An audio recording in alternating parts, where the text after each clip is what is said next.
Well, sure it was the 1st of May back home at Punkin Center. Move-in day. I don't believe there ever was as many people moved away from our town as they did last spring, yes, sir. Just as we was getting to be quite a city, too. We had 2 new houses and the trolley line run within 8 miles of it.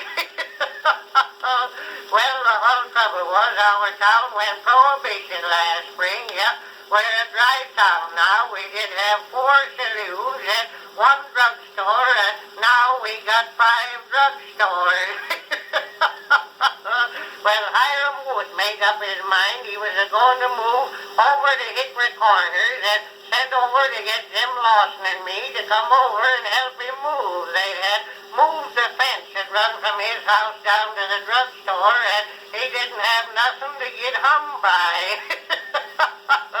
Well, I've known High since he was a little feller, and his wife, Mandy, too, you see. There was 2 Wood families in our town, High's folks and Mandy's folks, and I was a sparking Mandy, and he asked Mandy if she would marry him, and she said she would, so Wood married Wood, and they weren't married no time at all till they had a house full of kindling.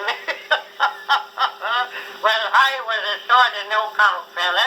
He didn't know very much. I remember one spring he put so much fertilizer on his pumpkin patch he didn't have any pumpkins. He started them to grow, and they growed so doggone fast the vines wore the pumpkins out, dragging them over the ground. He had to put 3 more rails on the fence to keep them in the field.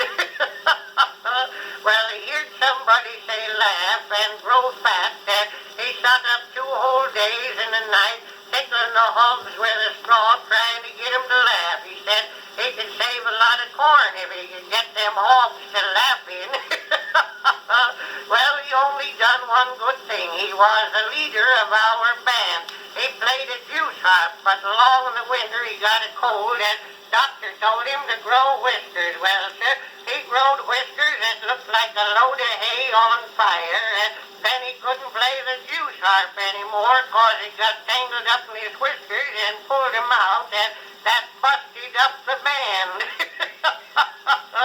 Well, Jim and me went over to help him move. We got a lot of things out on the wagon, and I got into the doggone fix. He crawled into the hen coop to nail a door on it, and he nailed himself in and throwed the hammer out, and he couldn't get out. Well, Jim was crawling around over things in the garret, and he run his wooden leg through a bunghole in an empty barrel and fell downstairs with it, and he couldn't help anymore. And I was coming downstairs with a looking glass under one arm, set of curtain frames under the other, feather bed on my shoulder, dishpan full of dishes in my hands, and a jar of preserves, and them curtain frames got between my legs and throwed me down, busted the preserves, ripped open the feather bed, and I got preserves and feathers all over me, and the horses got scared and run away, and Hiram started after him, and I started after Hiram, and the dog started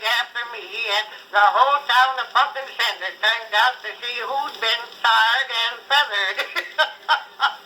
Well, we just got things straightened out when the constable come along and arrested High for trying to take things out of the state what had a mortgage on him, and put me in the calaboose for aiding and abetting of him. Well, sir, I had to sell the best yoke oxen I had to get me and High out, and I don't believe I ever will forget moving day at Punkin